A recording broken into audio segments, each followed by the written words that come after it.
Two kids buried their sleeping father in the sand, and then playfully splashed a bucket of water over him. At that moment, a lightning bolt suddenly struck.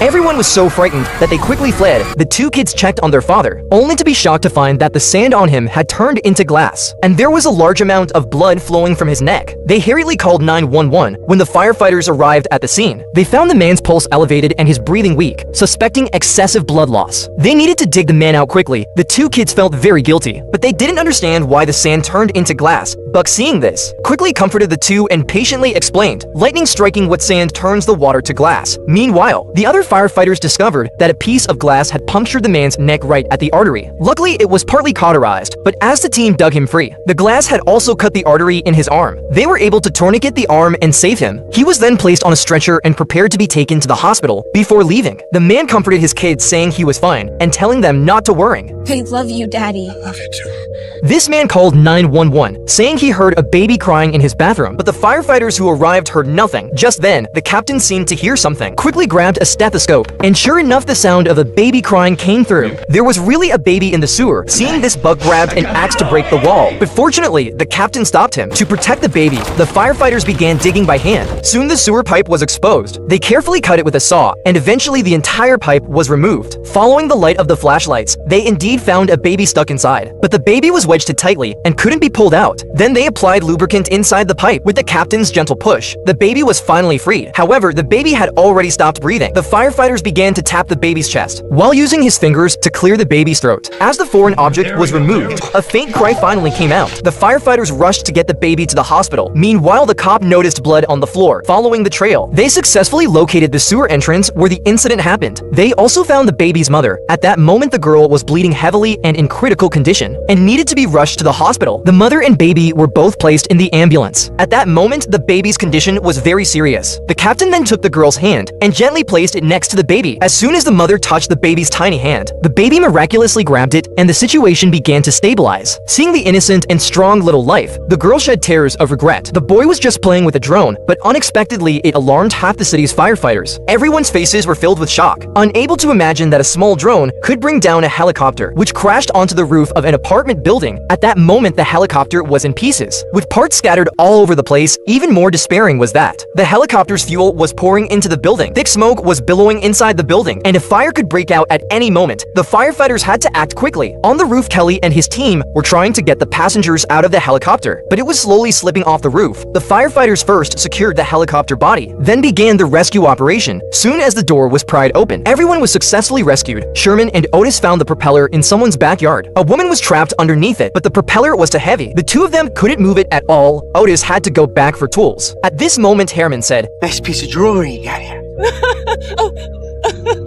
which made her temporarily forget the pain. Finally, Otis and Sherman got the rotor off the woman and sent her to the ambulance. At this point, they found a remote control drone stuck in the propeller. When getting out of a car hit by power lines, you must land with both feet at the same time, or you'll get electrocuted like this. Just now, a man crashed into an electrical pole, and the power lines fell to the ground like a writhing mass of snakes, leaving the man trapped inside his car. The high-voltage wires were sparking densely on the car roof. The man was repeatedly calling for help. The firefighters were stunned by the scene, not daring to act rashly, as the entire area could be electrified. Ben told the man to stay in the car and not to move. Just as the firefighters were trying to hook the wires aside, the car began leaking gas. At that moment, if even the tiniest spark fell on it, the man's car would instantly explode. The situation was extremely urgent, but cutting off the power would take some time. The firefighters could only continue to hook away all the high voltage lines from the car roof. While trying to get the man out of the car, the man carefully opened the car door. Jack instructed him not to let his hands touch both the ground and the car, then to hop off like a bunny with both feet landing simultaneously. This way, the circuit wouldn't be broken.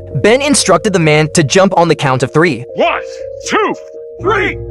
People who like charging their phones or laptops in bed should be cautious. Just now, while a woman left to use the bathroom, the charging cable on her bed short-circuited, sparks flew out, and in the blink of an eye, the entire house was engulfed in flames. Firefighters arrived. The house was filled with thick smoke, pitch black inside. The woman was curled up in the bathroom, her consciousness somewhat hazy. Just as they were about to take her away, she said, "Hold on." Due to the urgency of the situation, the firefighters directly carried her out of the house. The fire grew stronger. The firefighters immediately turned on the water hoses, and the flames flames were extinguished soon. At that moment, the woman couldn't stop coughing. Having difficulty breathing, she endured the pain in her throat. Struggling to shout and name Charlie, the captain realized there was still someone inside. The firefighters were notified to continue the search. Travis suddenly heard a faint groan. You guys hear that? Oh my god, it's a kid. Everyone started calling out Charlie. Then Jack pinpointed the location. The firefighters gathered around, lifting a burnt chair, and there was Charlie. It turned out Charlie was the woman's pet dog. They then concluded the rescue amid the applause of the crowd. When you were drunk, what stupid things did you ever do? Last night, this woman got drunk and tried to take a shortcut by going straight through. As a result, she got stuck in the wall crack. The woman had been trapped there for 12 hours. Push myself out of here. I thought I could make it, but the more I tried... Now she was still trying to move, but Andy told her not to. She had been stuck for so long that she had crush injuries. Andy wanted her to try to hold one of his fingers, but she clearly couldn't. Jack had already arrived on the other side of the wall. Suddenly, the woman became emotional, feeling a tightness in her chest. Isn't it? This is how I died. Freezing and stuck between two walls. She started talking incoherently. Andy knew she had to calm her down. You just have to decide that you can do this. You can figure this out. Trust me. Trust yourself. You can do this, Becca. You can. Just relax. She then tried to use a crowbar to create some space. Jack waited for the right moment, following Andy's order. Jack squeezed out a lot of lubricant. Then Andy used all his strength to pull the woman out. How serious is it to park in front of a fire hydrant once a fire breaks out? This is the consequence. Just a moment ago, a gaggle of drag queens were practicing dancing in their apartment until a firefighter opened a smoking door, and they realized there was a fire. The queens hurried to evacuate, and at that moment, the ladder truck arrived at the scene. A firefighter took out the fire hose, only to find a car parked in front of the fire hydrant. With the captain's permission, the firefighter grabbed a hammer and smashed the car window. Damn! Threading the hose through the car. Feels good. Just then, a queen suddenly ran out from the 5th floor, frantically searching for her belongings. The firefighters couldn't stop her, and at that moment, an accident happened. Opening the door caused an airflow explosion. It threw Jack and Dean against a wall. Jack shook it off and carried the queen to safety. 5th floor! But Dean suffered a knee injury. With the help of their teammates who arrived, the fire was quickly brought under control, and they all eventually escaped safely. Somebody please help me!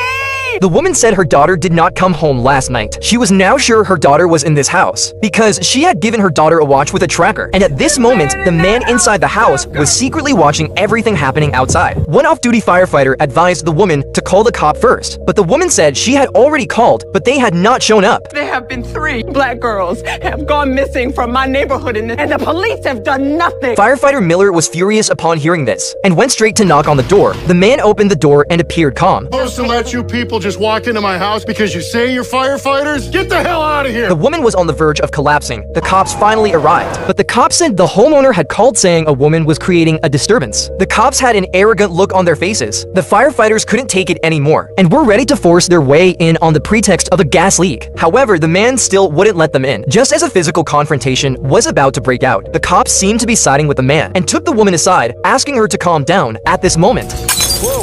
Over here! That is more than a gas leak.